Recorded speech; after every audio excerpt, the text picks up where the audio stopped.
Será que esse vídeo aqui vai ficar perfeito ou vai ficar mais ou menos? Às vezes o mais ou menos é tudo que a gente precisa.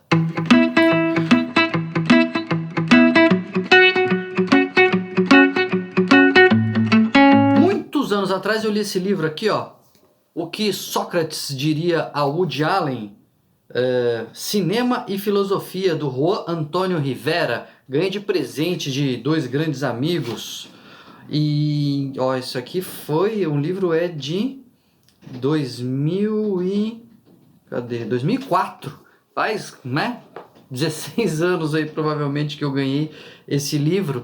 E eu lembro de um capítulo, ele faz o autor, né, ele faz essa mistura aí de filosofia e cinema. Ele usa filmes famosos para trazer algumas reflexões interessantes sobre a filosofia, traz conceitos filosóficos ilustrados por filmes. E num dos capítulos ele fala de um filme do Stanley Kubrick, e tem uma guerra lá com a Rússia, Estados Unidos com Rússia, é uma comédia com o Peter Sellers, dirigida pelo Kubrick, e eles entram numa discussão da máquina do apocalipse.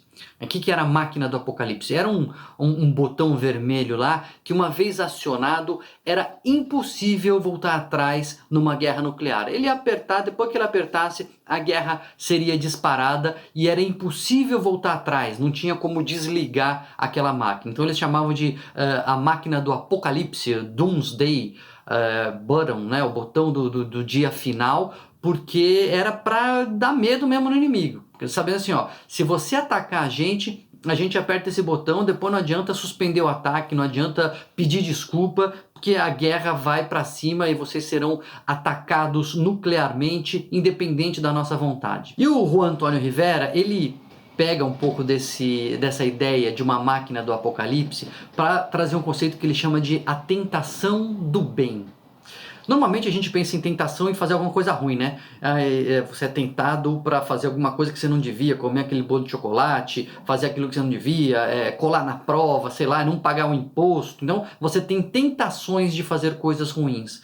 Mas ele traz esse conceito de uma tentação do bem, que está na raiz do perfeccionismo, né? O sujeito que ele fica sendo levado para fazer sempre o melhor possível, mesmo que aquilo seja prejudicial para ele. Tudo tem que ser perfeito, tem que ser da forma mais exata, tem que ser sem falha nenhuma, e isso a um custo pessoal tão forte que é como se a pessoa abrisse mão da própria vontade. Ela se torna escrava de um perfeccionismo que ela é obrigada a fazer, e quando ela coloca em marcha esse tipo de pensamento, ela não tem como voltar atrás. Ela é obrigada, ela se sente compelida ali, ela se sente forçada a caprichar no maior do detalhe, e obviamente que isso acaba sendo prejudicial.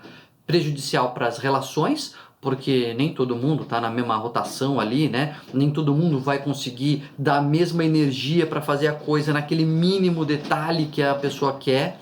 É prejudicial para ela, porque ela coloca tanta energia e tanta ansiedade e tanta preocupação em cada coisa que ela vai fazer, que ela acaba não fazendo as outras coisas, e nem essa às vezes acaba terminando, porque nunca está perfeito, porque o mundo é imperfeito, e ela fica com essa tentação de caprichar mais, acaba não concluindo, e ela logicamente passa por um sofrimento pessoal, porque ela percebe que as coisas não terminam, ela percebe que as coisas nunca estão perfeitas, e ela queria que tivesse perfeita, e ninguém entende ela, enfim, ela fica presa por essa cadeia do perfeccionismo, por essa tentação do bem, como coloca o Juan Rivera, e perde o controle da sua própria vida. Ela cria máquinas do apocalipse, segundo ele, pessoais, né? Máquinas do apocalipse no sentido de que, uma vez que ela entra naquela rotação ali, ela não pode mais voltar atrás, não está mais no controle dela, ela não vai parar enquanto a coisa não sair perfeita, e lógico que nunca sai perfeita, e isso acaba trazendo sofrimento,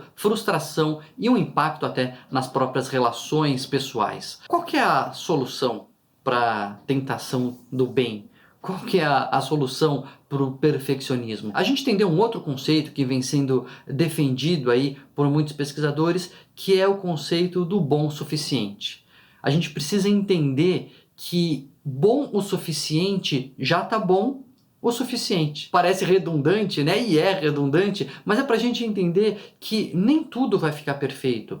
Nem tudo vai ficar maravilhoso. Aliás, na média, as coisas ficam na média. É esse o sentido, né? O vídeo vai ficar na média. Tem um vídeo brilhante, tem um vídeo ruim, a maioria dos vídeos estão na média. As suas conversas, na maioria, estão na média.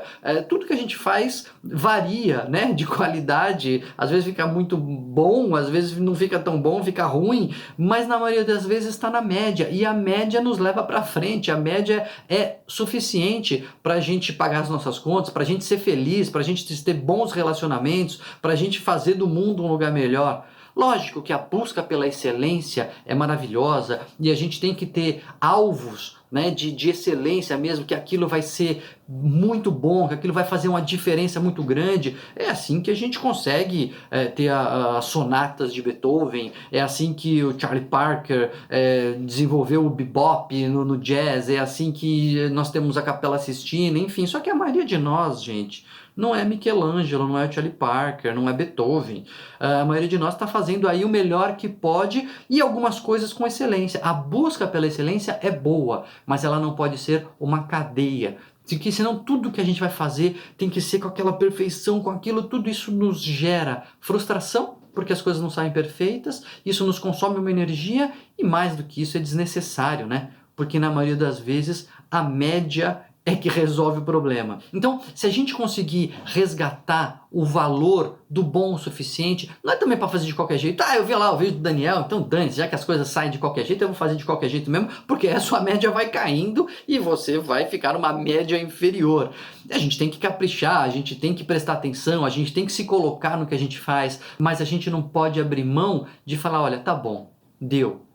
A gente tem que estar no controle, a gente não pode ter essas máquinas do apocalipse que tiram o controle de nós, e enquanto que a gente não vê a perfeição, a gente não consegue parar. Não, a gente tem que assumir o controle da nossa vida até para dizer, olha, não, aqui eu vou até o fim, isso aqui eu vou caprichar porque eu quero, porque é muito importante, porque vai salvar a humanidade, mas a gente também tem que ter a liberdade de dizer, olha, aqui tá bom, isso aqui já tá bom o suficiente, já resolve o problema, eu já fico tranquilo, as pessoas ao meu redor ficam felizes, o cliente fica satisfeito, meus filhos já estão bem, minha esposa, meu marido, enfim. A gente tem que resgatar o valor do bom o suficiente. Não podemos ficar com essa amarra, com essa cadeia que nos oprime de uma utopia, né? E isso é muito valorizado no discurso hoje em dia, de você faz o melhor, você busca excelência em tudo, etc. É ótimo de vez em quando. Ou mesmo que seja bem frequente, mas a gente tem que estar no comando. Porque se a gente não estiver no comando, a gente fica refém dessas máquinas do apocalipse que a gente constrói pra gente mesmo. Ficou mais ou menos o vídeo? O que você achou? Ficou perfeita essa mensagem ou ficou boa o suficiente? Às vezes, o mais ou menos, o bom o suficiente é mais do que suficiente. Espero então que essa mensagem tenha chegado até você, tenha te agradado, tenha feito pelo menos refletir, até para discordar. Então não se esquece de se inscrever no canal, aí de acompanhar as novas postagens, clicar nos alertas para acompanhar, nem que seja para discordar. E eu prometo para você que não vai ter muitos vídeos assim muito excelentes, mas a maioria já vai ser boa o suficiente.